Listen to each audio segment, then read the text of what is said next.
Trump. How the upper lesser deals with challenge fuel. Hello, I'm H.G. Tudor. I've explained in comprehensive terms why Donald Trump is a narcissist. It's not really a surprise. Many politicians are. The reason being is that politics proves particularly attractive to narcissists for the purposes of the pursuit of the prime aims. Political power, which can lead to governmental and military power, enables a narcissist to assert control over millions, hundreds of millions, potentially billions of people. It allows the gathering of massive amounts of fuel. It allows access to lots of different people to allow the acquisition of character traits, and it provides access to a whole host of residual benefits. Money, access to confidential information, networks, facade management, and so forth. It is little wonder that so many narcissists flock to the political arena, and as a consequence of that attraction, it also means that invariably, in order to succeed, you need to be a narcissist to deal with the environment that's created by having lots of narcissists come together. There are non-narcissists that do succeed, but invariably it is the narcissist that finds themselves getting into those positions of power and getting to the top jobs. Donald Trump is one such individual, and there's a host of evidence that supports his narcissism. What is the situation for Trump when it comes to dealing with challenge fuel? For, given the nature of the position that he holds, there's always going to be somebody that will disagree with him, whether they do so with legitimate reasons or not. When you hold the position of being President of the United States, or the leader of any country, or a high-up political position, you're going to have people who will disagree with you, and often vehemently. As you would expect, and as I've explained elsewhere, that when it comes to a narcissist receiving challenge fuel, the narcissism relies upon one of the three assertions of control to deal with it, because challenge fuel amounts to a threat to control. If you've not watched my video about challenge fuel already, I would encourage you to do so. Accordingly, on an individual basis, if Donald Trump was to face somebody issuing challenge fuel to him on a one-on-one basis, then his narcissism would utilize one of the three assertions of control to deal with it. But I'm not going to be exploring that in this particular video. Instead, I'm going to be looking at the situation which is less likely to be found in your world, where you're more likely to have a one-on-one with the narcissist, but there is a situation where a narcissist faces the mass provision of challenge fuel. How does the narcissist deal with a situation, for instance, where the press are criticizing them left, right, and center? All of that is challenge fuel. How does the narcissist deal with people criticizing the narcissist on social media, assuming the narcissist sees this? How does the narcissist deal with protests against them? How does the narcissist deal with commentary across various outlets with regard to their behaviors? How do they deal with people perhaps barracking them in the streets? When you hold political power, it goes with the territory that you're going to face criticism of some degree, and often by way of mass comment or mass protest. With Donald Trump, divisive figure that he is, he has faced his own share of a considerable numbers of controversies and scandals. Irrespective of whether you believe these are legitimate or not, that is not the point of this video. The fact is that these scandals existed. For instance, the scandal involving Stormy Daniels, the investigation into his handling of government documents, the investigation of the Trump Organization, the furore around his tax returns, the fake election allegations, the involvement in relation to the January 6th storming of the Capitol, and, more recently, the mayhem that has been generated as a consequence of Trump's tariff war, with the consequential impact upon US bonds and stock markets around the world, with the commentary that follows from therein.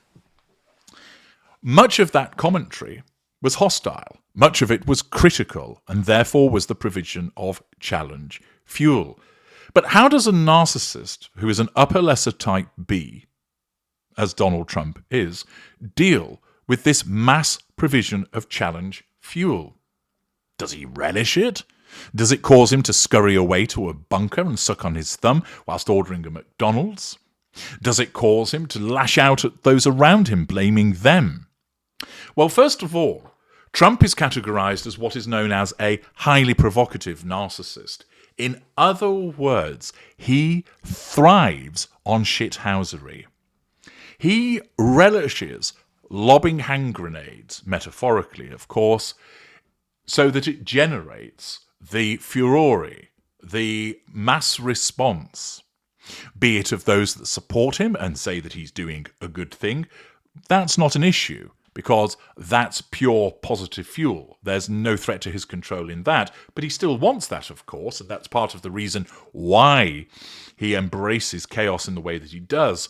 But also, all of the individuals whose noses have been put out of joint, who are lambasting him in the press and across social media, who are taking to the streets with their hands-off protests with regard to the handling of redundancies and cost-cutting, the comments in newspapers by opinion writers and those writing the leader columns in relation to the stock market, changes caused by his tariff war, all of those things are challenge fuel because they're criticizing him, and it threatens his need for control. But, to put it bluntly, he loves it, because he's a highly provocative narcissist.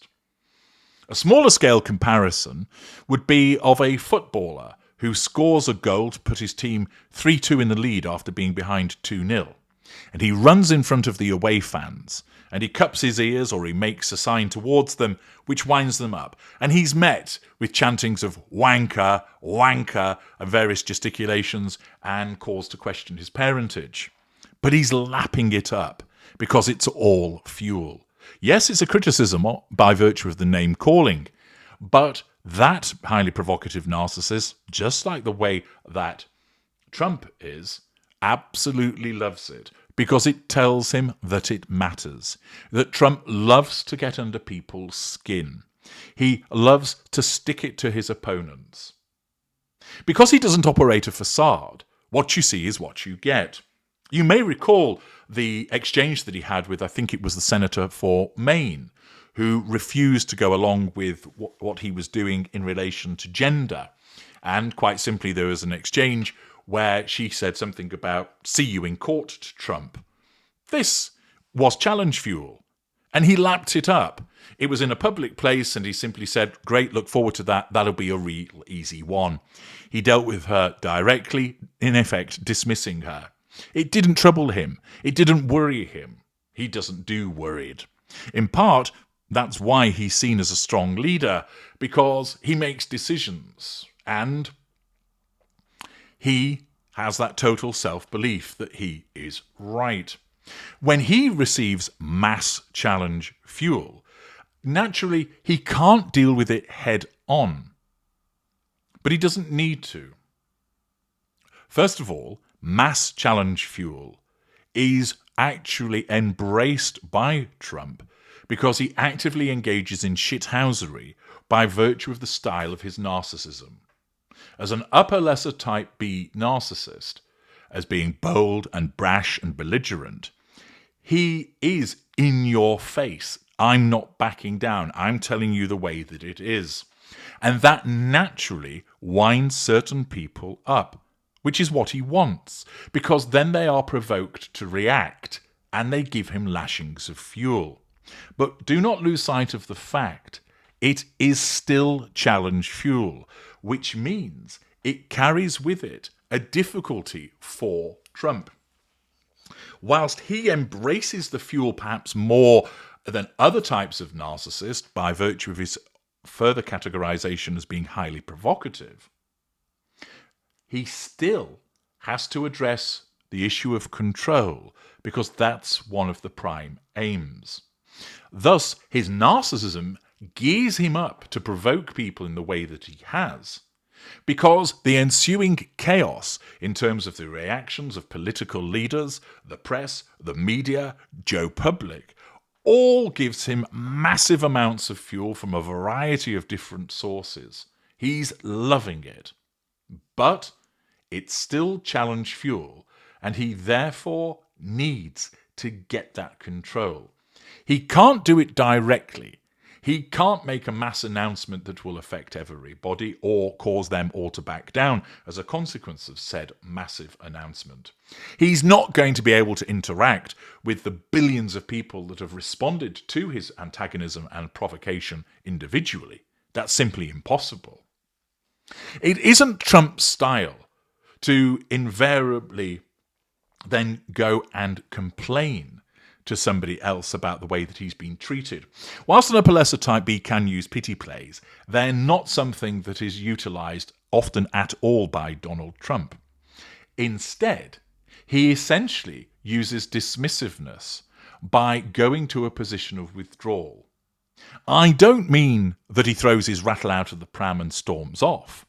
That's contrary to the way that he deals with things. He actually stands his ground. He doesn't have a mid-ranger strop and throw the rattle out of the pram and storm out of the room. Instead, he simply dismisses people. You're wrong. See you in court. Fake news. And therefore, the way that he deals with massive challenge fuel is simply to adopt the position of he is right, everybody else is wrong. Remember, as a narcissist, he doesn't have the self-reflection whereby he would say to himself, hang on a minute, have I made the right decision here? If millions upon millions of people are calling me out with regard to what I have done, perhaps I have made a boo-boo. That never enters Trump's head. He is always right. He is always the expert. He knows more than anyone else.